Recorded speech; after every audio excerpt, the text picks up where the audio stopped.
Where's Jill? She was here a minute ago. Where's Jill? Oh dear.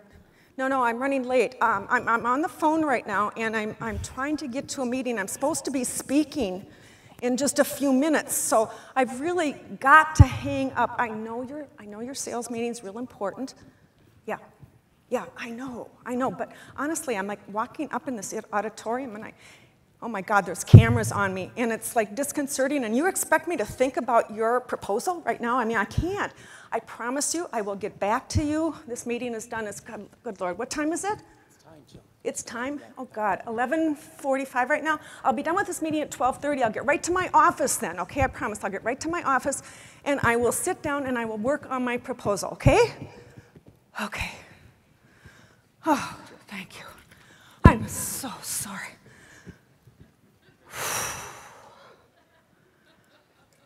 Sound familiar? Sound familiar at all? After my second book came out, which is called Snap Selling, I started to have a lot of people come to me with a question. You see, Snap Selling is all about how to sell to crazy, busy people. The frazzled buyers that you're having to deal with all the time. The person who just walked up on stage, who's very different from the normal person you think of sitting behind his or her office, making good decisions. Instead, the frazzled mind is really a bad decision maker. The frazzled mind takes great joy in deleting your emails. The frazzled mind doesn't like your PowerPoint presentations for the most part and thinks it's really boring to hear about your company, even though you think it's really cool to share that information. So anyway, when I wrote Snap Selling, I spent a couple years studying crazy busy people and how to sell to them. And I put it together, and after the book came out, I started getting tons of emails from people. And after I spoke, I was surrounded by people, and consistently I heard this message. Snap Selling has been a godsend. It's working. It's helping me get in to see these crazy busy people. It's helping me move the sales cycle faster because I know how to work with them now. And then they'd look at me and they'd say, but I'm crazy busy too. What do you have for me? That's what I was hearing. I'm crazy busy too. What do you have for me? Now, I would suspect that many of you are here today because you might feel that same frustration. So if I said to you, how many of you would like an extra hour in the day? How many of you would raise your hand? Okay, a few hands have gone up. Now, if you would like 2 hours more in the day, please raise your hand. Okay, I think more hands are going up. If you could use an extra day today to get everything done, that's what happens. I think I read in my research on crazy busy people that the average person has 70 hours of work sitting in front of them. 70 hours. That's like insurmountable. And I think we're all facing that. So people said to me, Jill, what do you have for me? I'm crazy busy. And I thought about it. And my first answer was to focus on a topic that I have become an expert in over time, which is rapid learning, how to learn things really fast. Because if you can learn things fast, you're not quite so crazy busy if you have new products or going after new markets. And I actually wrote the book Agile Selling to address that particular challenge. But I kept hearing from people, Jill, I'm crazy busy. What do you have for me? And I finally fessed up. And I said this, oh my God, I'm crazy busy too. I don't know what I have for you. In fact, I really suck at time management, and I'm drowning in everything that has to be done. In my evenings, you know, my days go into my evenings, and my weekends, I've got work to do, and I feel like my stomach is just like awful. And then I even wrote a blog post for HubSpot called, I'm a Closet Slug. And so you're probably thinking, what in the heck is she doing talking to us about how to optimize our time? And the reality of it is I'm here talking to you because I'm like most of you. I am not one of those really wonderfully organized people. I am organized enough. I manage to get through my day. I'm reasonably productive, and I'm still drowning. But I am not the person who arranges my closet so that all the blue shirts are together, and then the white shirts, and then the pink shirts. Some of you are going, no, that's not me too. No. And I don't necessarily clean my desk at the end of the day. And my desktop on my computer is pretty ugly sometimes. And I'm just overwhelmed. So the good news is that when I'm in overwhelm, I actually take action at some point when I realize it. And I take intellectual action to learn some things at first, and then I actually start experimenting. That is my modus operandi. When I got stuck selling to big companies and nobody would answer the phone or nobody would return my calls, I spent a year researching how to get somebody to call me back or return my emails. And after the year of researching, I wrote the book, Selling to Big Companies. So this is like, oh God, I've got a problem to solve. But the worst thing is, it's a problem that's mine too, and I kind of hate it, but it is the reality. So I'm not coming to you as the super organizer. I'm coming to you as the average human being, talking to you about what I've been learning. This is the first time I've given the talk, because I honestly believe it's the most important thing of all time. We are here in a group where technology is running rampant and everybody's looking around at how we can use technology to accelerate sales, but we are the bottlenecks in this system. We as individuals have only a certain capacity, and what we bring to it is crucial. So how do we take this limited capsule of time that we've been given each day, each night, each weekend, and get something done? This is the challenge that I've been working on, off and on, with the interruption of my rapid learning thing for 5 years. And I know a whole lot about it, and I am in the process of changing my life because I can't stand to live that way any longer. So I'm going to deal with it, tell you some of the facts about it. I'm going to tell you some of the strategies I'm using. Some of them you'll think are weird. That's okay. I am bearing my soul because I am a closet slug, and I am not going to live that way any longer. I'm going to show you how I'm transforming myself. So, is it even possible to get everything done? Let me answer the question I get asked all the time. Is it possible to get everything done? And the answer is no. It is not humanly possible to get everything done today. And besides, even if you did, nature abhors a vacuum. And you have 30 minutes of free time, and guess what? Something whooshes in to fill it. And it's gone, just like that. So it's not possible to get everything done. But what is possible is to get what's most important done, and that's what we'll be focusing on. How can we do the things that help us get where we want to go the most? Okay, a couple questions. This is a Q&A session. Actually, it's a pop quiz. So we'll see how many of you know the answers to this. Here's the first question. How many emails per week does the average professional get? Anybody know? So we do know that the average person gets 304 emails per week. How many do you get? Do you know? 600? Oh my God. That's painful. The second question, how many times per hour does the average person glance at their email?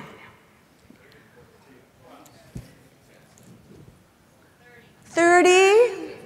10, 15, this is the answer, 30 to 40 times per hour. That's what we're doing.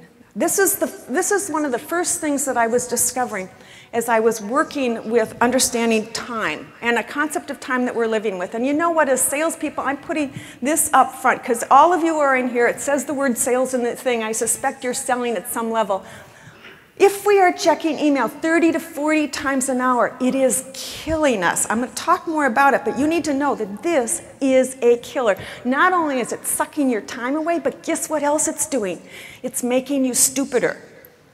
It is, and I will address that later. So if you don't want to be stupid and you want to get more done, you're going to have to address this addiction that you have. This is another one. How many hours per week does the average professional spend on email? The person who's spending, who does 600 emails is clearly doing more. So I don't think that all those time management experts that grew up sorting their clothes properly and arranging their desks have dealt with this. And there are tons of hacks out there. And hacks help. But hacks aren't enough. We are the bottleneck. Hacks make you do it easier. They make it simpler to do something. But they don't deal with the major issue like checking email 30 to 40 times an hour. That's killing us, you guys. So we got to do things differently. So this is what I want to talk about, how to do some things differently. And I'm going to tell you what I've done. I am an immersion specialist. When I tackle a topic, I throw myself in wholeheartedly to learn everything I can about this topic so I can become not an expert, because I don't care to be like a neuroscientist and really get it. I'm a person who knows enough to be dangerous and knows enough to make the changes that have to be made. But I have been immersed in brain research for the last few years. My favorite book is called Your Brain at Work. I read books on learning, cognition, cognitive development, how to do rapid learning. I've read about all these psychology books. I mean, I've barely read a sales book in the last couple of years because this brain research stuff is fascinating to me, and it's helping me understand why I suck and why I'm a closet slug, and what do I need to do to change this behavior. So I'm going to take you into some of this brain research because I think it'll help you, and I'm going to share with you some of the things that I'm learning myself. First of all, what we need to know is that cruise control is normal. The way we're working is how we're working. It is normal to go on cruise control. When I work with managers, sales managers, a lot of them say to me, my reps are on cruise control. Why don't they know they have to change?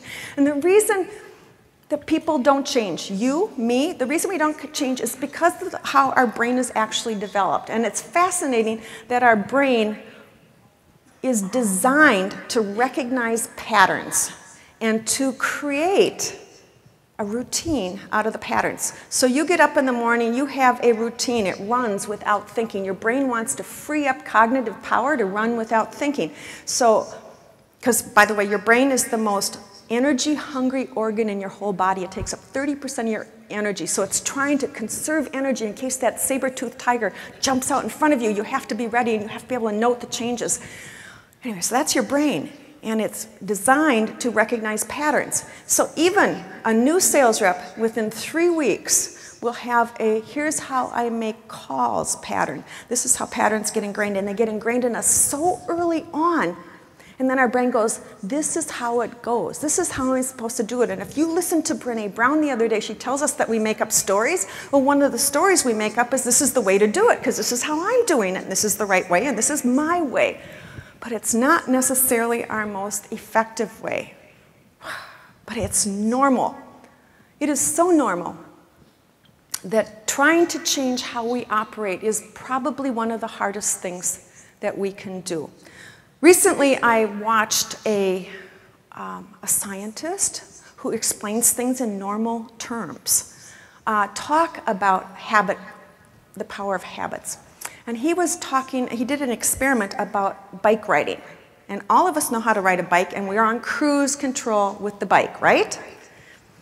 We all know how to ride a bike. So his friend created a bike that went backwards. And so every time he turned right, the whole bike went left. I mean, so everything was totally backwards. This guy, this scientist, got on this bike every single day for 5 minutes to learn how to ride that bike. It took him 8 months. 5 minutes a day, 8 months to be able to ride it well, to get into the pattern. And when I say that, I mean like 6 months into it, he was riding it pretty good, but if a horn would honk and he'd look at where the horn was honking, his brain would slip back into that old pattern just like that. And the next thing you know, he'd turn and fall. So it takes that long. And anybody who's telling you that it only takes 3 weeks to change a pattern, they're smoking something else, because honest to God, it is really, really hard work to change these habits that we've built up over time that we think are just the way that we operate and this is how it is. But no, unless you choose to be a victim of your habits and live in this self-created hell you've created for yourself where you're working day and night, it doesn't have to be that way. So I have been also not just immersed in brain research, but studying habits, because I want to talk with you about how to change habits and some of the things that I'm doing. So this is kind of where I've been. This is what I've been working on. And again, because I am an in-depth researcher on a new topic when I do it, I think that we all need to get benchmarks. So one of the first things I did is I said, okay, Jill, what are these stupid habits that you have that are actually hurting your ability to be proficient and get your work done on time so you can have a life? You know, I don't know if you want a life, but I sort of do. So what are these stupid habits? So one of the things I did, I don't know if you guys have ever seen Rescue Time. If you haven't been to Rescue Time, and this is my dashboard, but Rescue Time is an app that you can download, and it's like 10 bucks a month, and I'm just using it early on to get a picture of my habits, and it records everything you're doing online. And you start to get a real, it's ugly at first. I mean, it's really ugly, because anything that you're doing on your computer, it'll tell you. And you can create your own categories. Like I had design and I have communications and scheduling. By the way, that's email. You know, what am I doing back and forth? Look at that, 30% of my time on email. You know, that, I mean, I'm just showing you what it can do and how painful it can be to see what you're really doing. But you know, we all need a baseline to start from, because we delude ourselves into thinking we're productive. And by the way, once I get online, I go down rabbit holes. I don't know if you've ever been doing that, but somebody sends you an interesting email, like you get this thing from LinkedIn and it has this interesting article, and the next thing you do, you read that article, and you didn't mean to because you've got work to do, and then that article links to another article, and so you go down that rabbit hole, and suddenly you look up and it was 8 o'clock when you started reading your emails, and it's 8:37 and you haven't gotten beyond that email. Anybody ever done that? Oh, I'm glad I'm not the only one. This is like my worst thing, because I guess I'm kind of curious and I follow things that interest me. And I was so appalled at how much time I was actually wasting. This is the bottleneck in your own system. This is what we are up against. We have to face ourselves. So this was the first benchmark that I gave myself. And then I said to myself, Jill, you have got to work smarter. You've got to work smarter. And I resisted. Isn't that weird?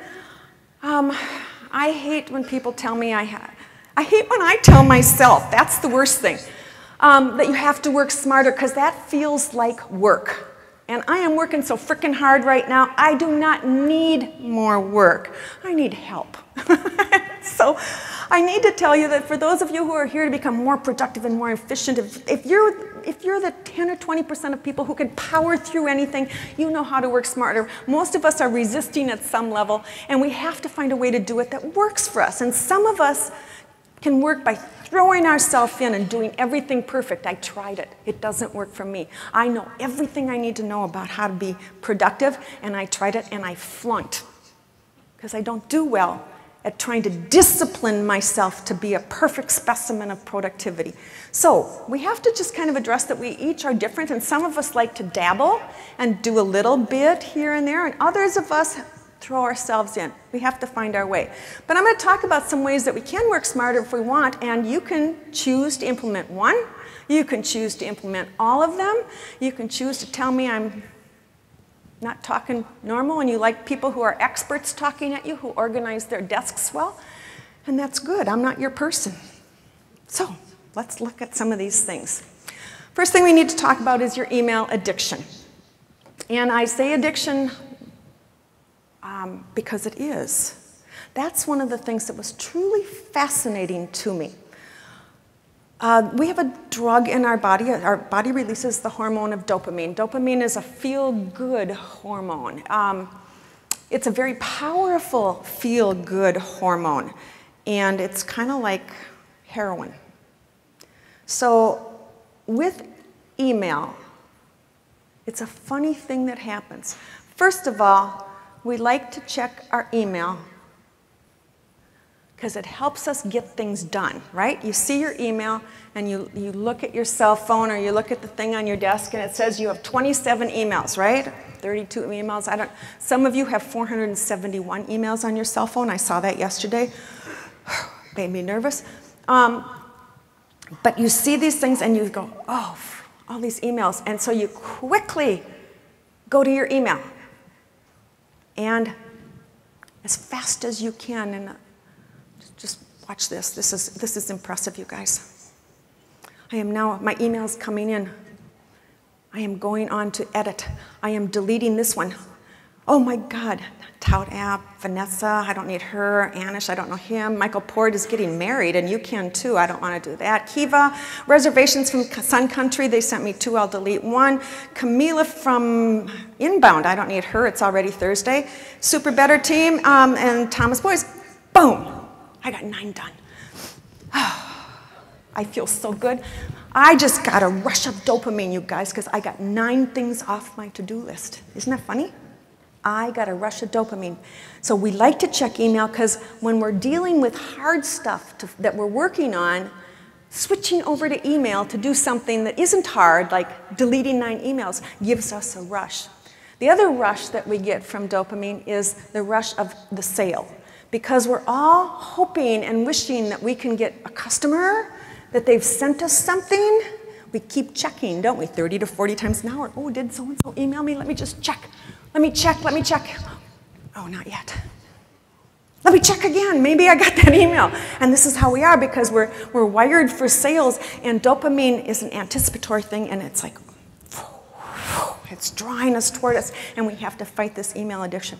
So this is really true. It is dopamine that's running our life. And if you like dopamine to run your life, you are sort of a dope. I mean, that you really have to realize it's sort of a dope head type of thing, and we don't want to do it because we are getting sucked into work that isn't ours. So what does this mean that we should be doing? Oh, where did I put my stuff? See, this is what happens to frazzled minds. They forget where they leave things, and it's right in front of their face. That's what's really bad about it. It's right in front of their face. So I'll put this down here. If I lose that, tell me where I put it, because we will get there soon. So here are some things that we can actually do. Hold off checking email till 10 a.m. if at all possible. Now, some of you can't because you're in sales and you're supposed to get on the phone at 8 o'clock because you're calling on the East Coast, and the best time to reach people is at 8 o'clock. This is guidelines, and I know that some of us have to adjust these guidelines based on who we're calling and when we're trying to call them. But if at all possible, hold off checking your email. Now, if you want to, and a lot of people do this, they do email triage first thing in the morning. Triage. They don't get into it, they just get rid of those emails that aren't necessary so they can clear the thing, and they see if there's anything urgent that needs following up on. But for the most part, you don't want to. And the reason you don't want to, because the minute you check email, you get sucked into other people's priorities. You know what I mean? Like your boss needs something now. Customer service thing needs something now. Everybody needs something now. Oh my God. We got to stop them from needing things now. We have to get control of our life. Do it at only certain times of the day. This is what smart salespeople, smart management is doing right now. They're actually putting things on the calendar where they're going to check their emails so that they know that they're going to check their email. So you may say on your calendar, I'm going to check email at noon, or I'm going to check email at 10, 1, and 4. But whatever it is, put it on your calendar. Allot yourself a half hour, no more. Otherwise, you'll get sucked in. If you allow yourself more time, you will take more time. But a half an hour, if there's something else to the other side of it, you will stop it. The other thing you need to do is turn off all notifications on your cell phone, if at all possible, so the email is not calling you saying, please, look at me. So go to your cell phone, turn off notifications, turn off your email program when you're not doing your email, shut down your email. So those are the things you need to do with email, because it is the biggest thing that's impacting us right now. That's email, but there's also so much other things. This is something that it's an interesting one. Kill the to-do list. We've all been taught to keep a to-do list. And the reality of it is we need to get everything out of our brain, okay? Because our brain cannot hold things in it. And the more your brain tries to hold things in it, the less likely you are to remember anything. And it makes you, again, stupider. So we don't want to do that. So we do have to write things down, whether you use Post-it notes or an online system or whatever, and I've heard a lot of people like to write things down. Just put it in a thing, but it doesn't have to be a to-do list. And then block out times. Here's what happens with the to-do list. Average person, I don't know how average you are, has over 150 items on their to-do list. Over 150. That includes their personal life. You know, it includes stopping and getting groceries. It includes things like that. Picking up the kids from school, you know, details. But we got to kill the to-do list, and we got to focus on scheduling things on our calendar. Just put the to-do list, put everything that you got to get done out of your mind in a pile, a couple times a week, sort through that pile, know where it goes, and if it's important, schedule it. If it's important, schedule it. Next thing you need to do is identify your top 3 priorities. Now, prioritization is an interesting thing. It is a total hog from the brain, okay? The brain goes into overwhelm mode when you're trying to prioritize. Doing emails is a huge prioritization task, and this is why you don't want to do emails first. You want to decide what you have to get done during the day before you even start it, because every single email you have to make a decision on. Do I delete it or not delete it? Do I respond to it? What do I respond to it? So even a simple email becomes a real cognitive load, and it wears your brain down. So you don't want to do prioritization after doing emails, because your brain wears out.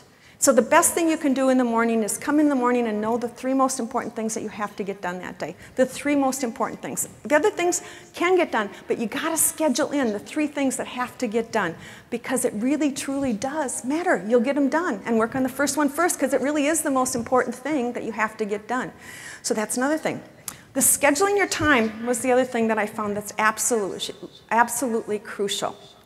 And this is an interesting one, because for years, I have gone with a calendar that just was filled with open time. But now this is what I try to do. I try to block my time, and I don't mind doing this. It's actually really helping me to just plain block my time. Like you can see my email checking time. I was speaking on that day. I'm traveling in there, but you know, I'm blocking. This is the time I'm going to create the presentation. This is the time I'm going to write. This is the time I'm going to do that. I block my calendar out for the week, certainly block it out for the next day, if at all possible, because by blocking it out, it's real. It's not open and fluid. So I may block out afternoons for customer conversations. I may block out times to do proposals, because it really, truly does help to do this time blocking. The other thing, many of you are in some sort of creative position where you have to think of things, like you have to come up with ideas. You need to block time for yourself to think, because if you don't, somebody will steal that time. So you really actually need to put time on your own calendar for yourself, and don't call it my time, because then people, you know, if they can see your calendar in your company, will think, what do you mean my time? You know, give it an important title so it looks like you're actually working on a project and it sounds really, really official. So time blocking is crucial. I love this one. It gets you on a roll. And for salespeople, time blocking, you should also be chunking your work together. So you should do phone calls all at once. And research into phone calls and prospecting shows that the salespeople who do 10 calls in a row, 10 calls, there are some salespeople who will do a call, enter things in their CRM. Do the next call, enter things in their CRM. Do the third call, enter things in their CRM. There are other salespeople who will do all 10 calls, and as they're talking to the customer, will write things down. And then at the end of that time, they will enter it all in the CRM.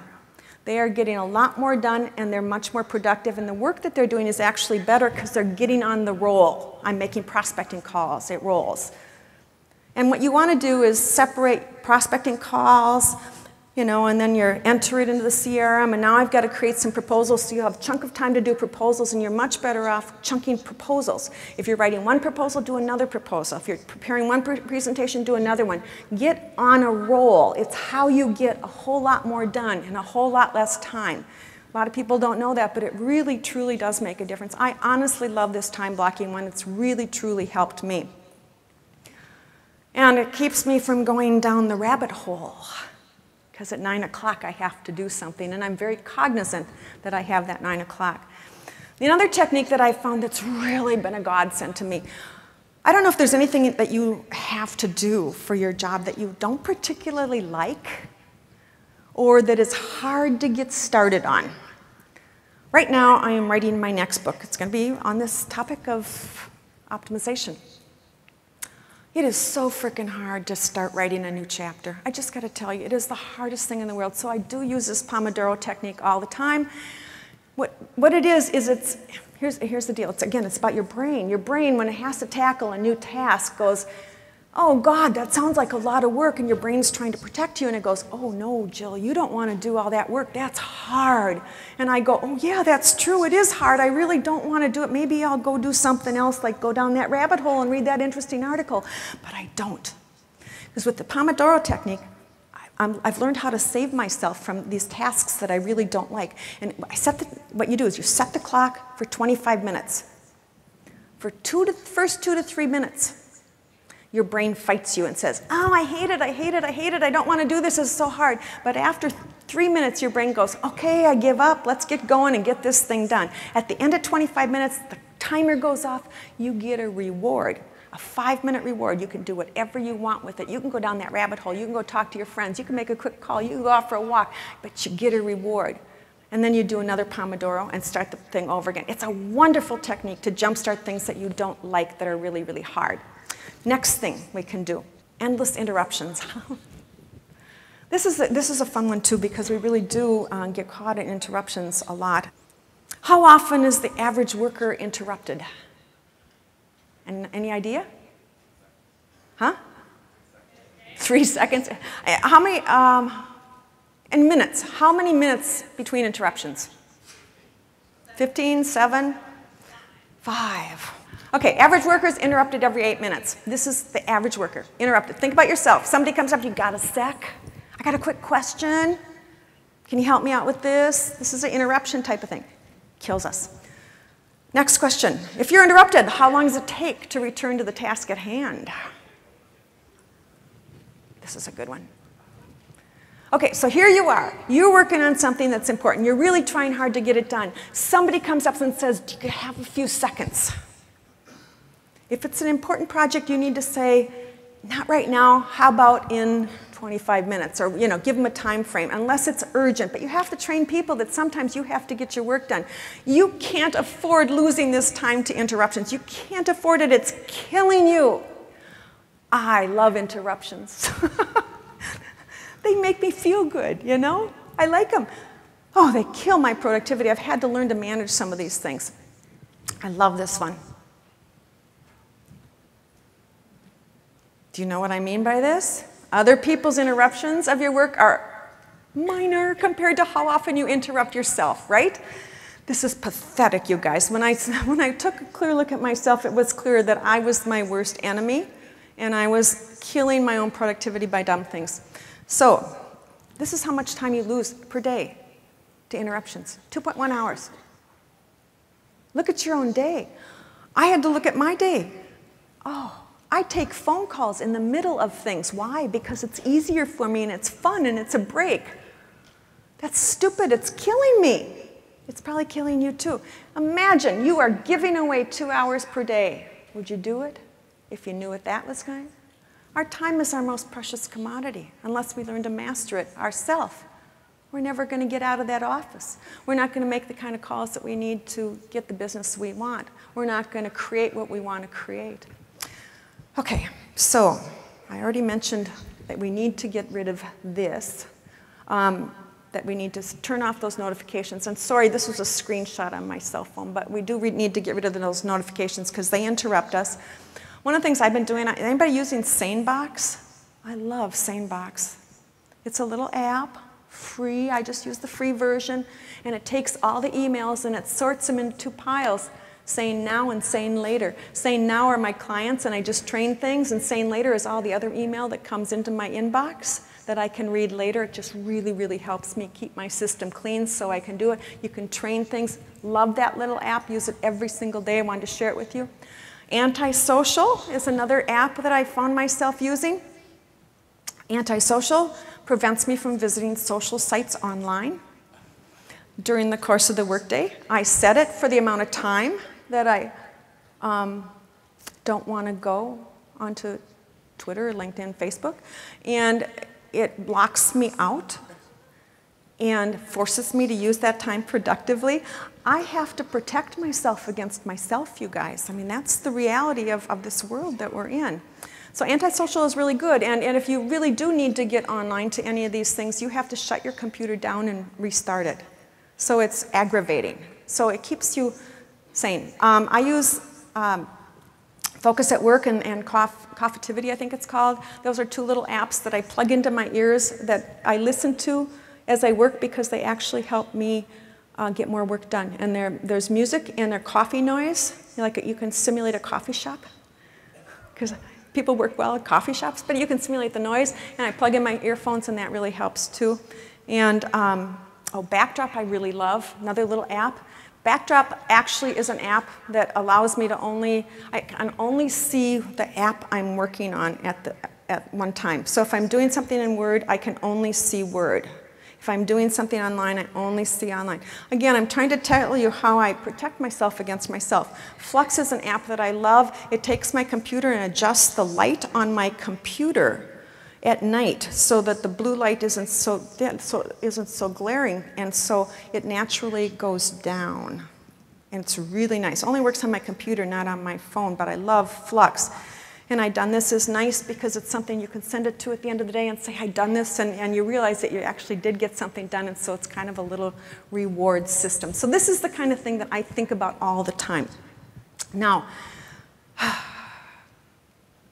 it's weird to say that you have to protect yourself from yourself, but that is what this is all about, because this is another world. The other thing is multitasking. And I think we have no idea the impact of that as well. So I'm going to do a little test on you guys right now. This is one I read about. This is a scientific study, okay? And all of you are going to need to take out a pencil right now to do this. And a paper to write on, okay? Because this is really a test. I'm going to give you some time to do it. Okay, come on, get the paper out. You need something to do this. It's really a hard test. I wouldn't do it if it was easy. Okay, I'm trying to get to my timer here. You can't do it with your cell phone, guys. You need paper. Sorry, this is like non-digital because you got to write on this one, okay? So I'm going to get out my clock here. Go to my stopwatch. All right. You have 30 seconds to do this task. Now I'm going to give you more, okay? You have 45 seconds to do this task. The first thing I want you to do is write down the numbers across the line. Don't start till I tell you. Nobody can cheat, okay? First thing you do is write across the line, 1 to 20. 1, 2, 3, just straight across the line. And then after you've finished 1 to 20, I want you to write down, multitasking is wonderful, okay? That's all you have to do. All right? You get 45 seconds, go. And yell out when you're done.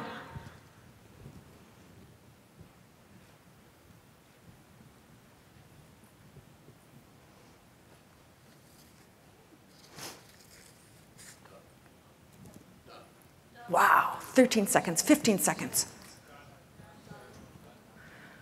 20 seconds. Okay. Oh my God, you guys are so smart. I mean, we're going to end this at 30 seconds because I think everybody's done. Okay, so you kind of got a sense of it. Now, I want you to do something different. I want you to write down, what was the sentence? Multitasking is wonderful. And in between every letter, I want you to write a number. So M1, U2. Okay? I'm going to reset my clock, and when you're done, tell me, okay? Go.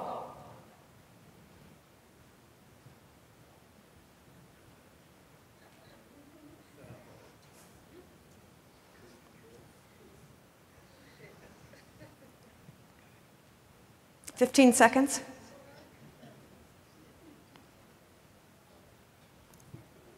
Really? A couple people are done. We're at 30 seconds. We're going to stop. How'd you do this time? Okay, this is the impact of multitasking, you guys. Your brain is incapable of doing two things at once. And I was forcing you now to switch back and forth. This is an actual example of multitasking we're not capable of doing. We cannot do it. So anytime you're multitasking, you need to realize that you are hurting yourself. Research into multitasking shows your cognitive capacity, if you're multitasking, can go from that of a Harvard MBA to an 8-year-old. Isn't that? I mean, that's what happens when you're multitasking. It makes you stupider. Other research shows for people who are doing constant texting and emailing and going back and forth between that and thinking, that women's IQs drop 5 percentage points. Remember I said you get stupider if you multitask? You do. Women's IQs drop 5 points. And guys, if you think that's impressive, just realize that your IQ drops 15 points. Multitasking is killing you. It's making you stupider. You're trying to do your work. You're doing it slower. It's taking you much longer to do it, and you're doing it with poorer quality. And to me, having your whole brain there while you're doing your selling is like one of the most important things you can do. The other thing, too, is energy management. What most of us don't realize is that there is a lot of things that we need to bring to the table in order to do our job. One of the things that I've been working on, and this sounds so stupid to say, but it has been profound to me. I have a Fitbit on. See that? I just got it a few months ago because I am tracking, not my steps, that's like incidental. I am tracking my sleep because all research on sleep shows how important it is. Now, I have always thought I'm really good and I can power through on 6.5 hours of sleep. I can get in and do a really good job. 7 hours is great. So here's what I've been doing. I've been tracking my sleep, no interference, to see what I'm doing. Again, this is like my rescue time earlier. I'm looking at me. I'm the bottleneck in my own system. I have discovered at 6.5 hours of sleep, when I sit down to my desk in the morning to get productive work done, my brain does not kick into gear. It doesn't kick into gear. I read emails slower. I try to write a proposal. Oh, God help me if I have to speak that morning because I don't even know what I'm going to say. I love times like this, but the reality of it is I have discovered, because I'm tracking myself now, this is personal science, that when I have 7.5 hours of sleep, I'm pretty good in the morning. When I get 7 hours and 45 minutes of sleep, I am wonderful. That's my personal thing. I would encourage you all to start experimenting with yourself. Now, for me, when I look at it all, and pull it all together. Like I said, I'm a rebel against somebody managing my time and forcing me to do things, and I suck at time management. But I've discovered that the one thing that helps me in this whole journey is to make it fun. Because if it's not fun, I die. So I have created a superhero now that I step into. The superhero is called Jill, the Time Master. When I walk into my office, there's a flip chart, it's taped on the wall. Jill, the Time Master. I walk into my office, I stare at that. I stand up straighter, kind of like Wonder Woman. It's funny how it happens, but it does. And during the course of the day, I look at that thing, Jill, the Time Master, and my behavior changes, and it's actually kind of fun. I have enemies that I'm fighting, and I'm giving myself points for when I do well. I really think we have to gamify ourselves. We have to take this thing of productivity as a personal challenge. We can't just go back to our jobs when we're our own worst enemies. We have to take it as our personal challenge. We have to say, what can I do differently to not be the bottleneck in my own system? How am I doing it now? Where are my pitfalls? How can I change? And then I think the biggest thing is, how can I make it fun? Because honest to God, if it's not fun, we're all going to die. We don't need any more work than we already have right now. So I leave you with that. As Jill the Time Master, I wish you well. Thank you. Thank you. Thanks.